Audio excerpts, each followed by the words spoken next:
The Great Southwestern Lizard Race.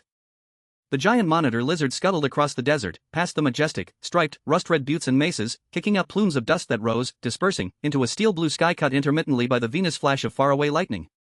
The lizard left a snaking, sandy wake. Ahead, the desert was vast and undisturbed, and on the horizon lay the lonely outlines of a frontier town, Fog's Cradle.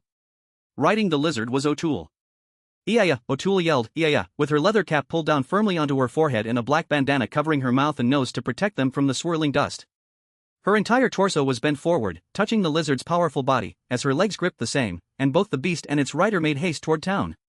When they arrived, O'Toole dismounted and tied her mount in front of a derelict building called the Sunrise Hotel. There was a trough. The lizard drank water from it. Inside the hotel, the air was cooler but more stagnant. O'Toole lowered her bandana, walked to the front desk and asked the sole employee, a young clerk, for a room for the night. "Of course," said the clerk, passing her a key. "Are you one of the racers?" "Yes," said O'Toole. The clerk was visibly excited. "We weren't expecting anyone for another few days still. You're the first. The first I've ever seen. I've only been working here a couple months."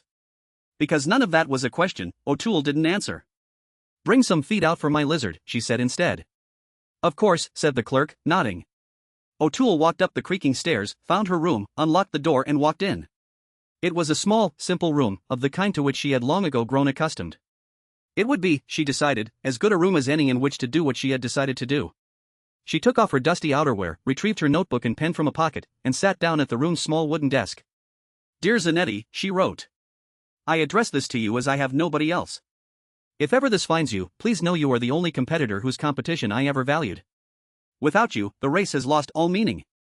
Life has become a monotony. I am bored. I am tired of winning. I could have anything, they tell me, except, of course, the one thing that could change my mind, a challenge. Goodbye, Zanetti. Our shared days were the best days. Sincerely, O'Toole." She placed the letter in an envelope addressed to Zanetti and left it on the desk. Next, she took out her revolver, disassembled it, cleaned the parts, put it back together and, standing at the window, looking out at the setting sun and falling, suffocatingly empty darkness, placed the barrel of the revolver into her mouth. Nothing outside moved. She shut her eyes. There was a knock on the door. "Hello?" "Pat O'Toole," said a voice from the other side. "I've been told there's a Pat O'Toole staying here. I'm a journalist, a correspondent with the New England Gazette. The name's Cardlebug. Ian Cardlebug, but my friends call me IQ. I jest. They do really call me that, though, well, some of them. Not because I'm particularly sharp, mind you. It's just because of my initials." O'Toole had removed the revolver barrel from her mouth and stood motionless. She hoped the journalist would go away.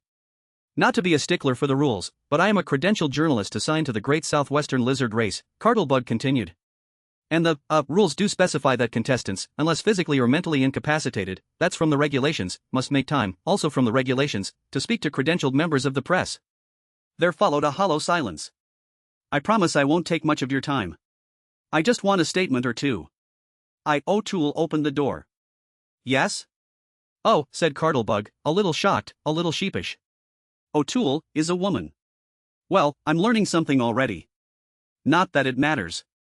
I had just read Pat, and given the circumstances, assumed, first you interrupt me. Now you offend me. What statements do you want?" "No offense intended, I swear to you. Like I said, I'm from the New England Gazette. Out east, the race isn't as ingrained in the culture as it is here.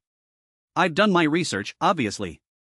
So I am more than familiar with your domination, but, and for this I apologize, my information comes entirely from reading. Until a few minutes ago, I hadn't a clue what you even looked like, Pat." "May I call you Pat?"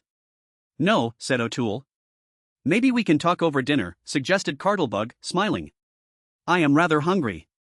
"Fine," said O'Toole, and the pair of them went down the stairs to the lobby, which was also a restaurant, and ordered prairie dog with red wine and a side of rehydrated drygrass.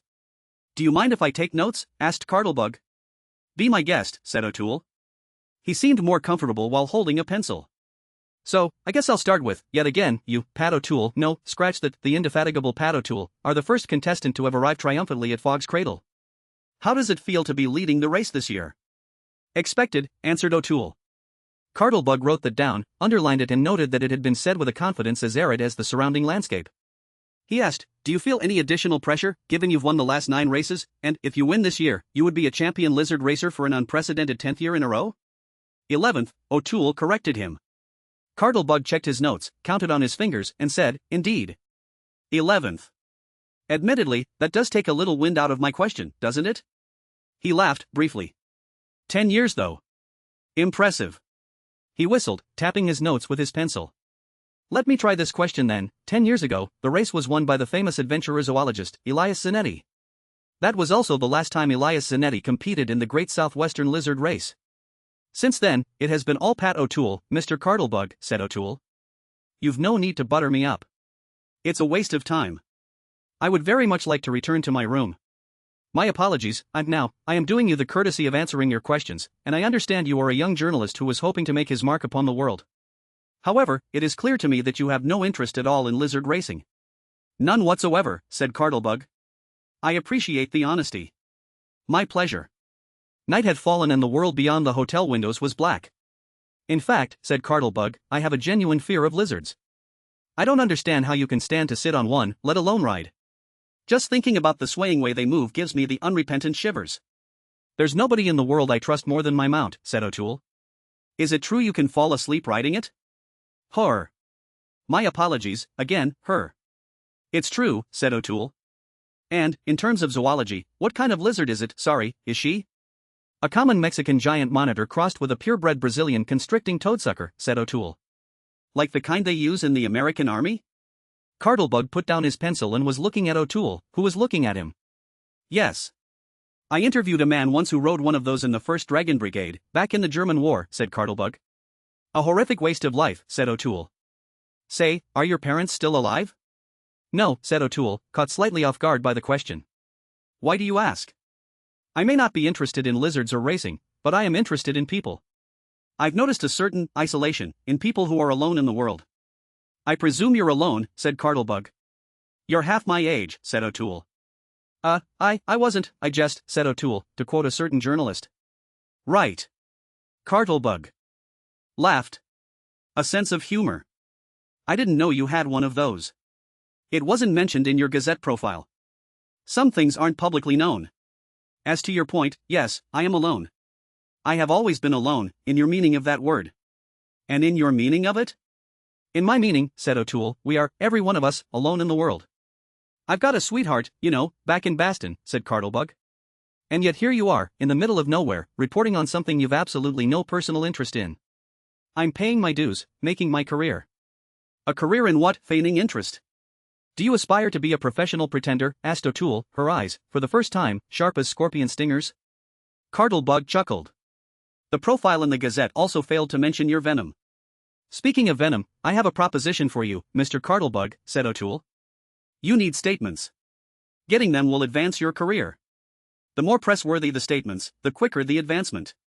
So, how about instead of asking me any more questions, you let me go up to my room and simply make the statements up?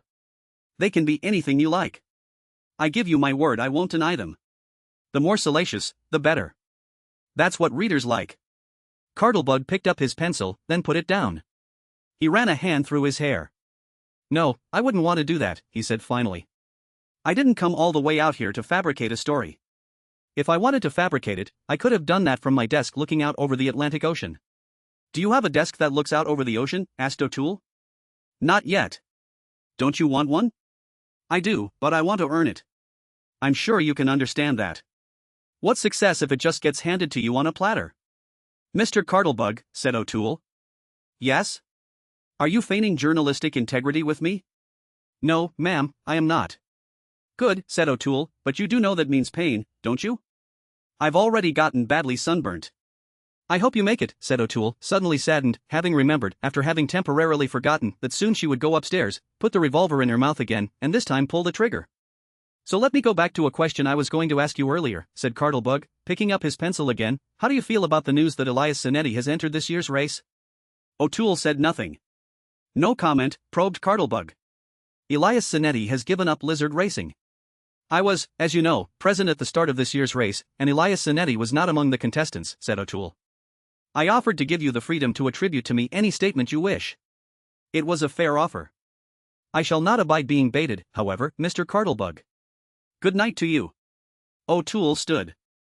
Wait, said Cartlebug, shuffling through some papers. I'm not baiting you.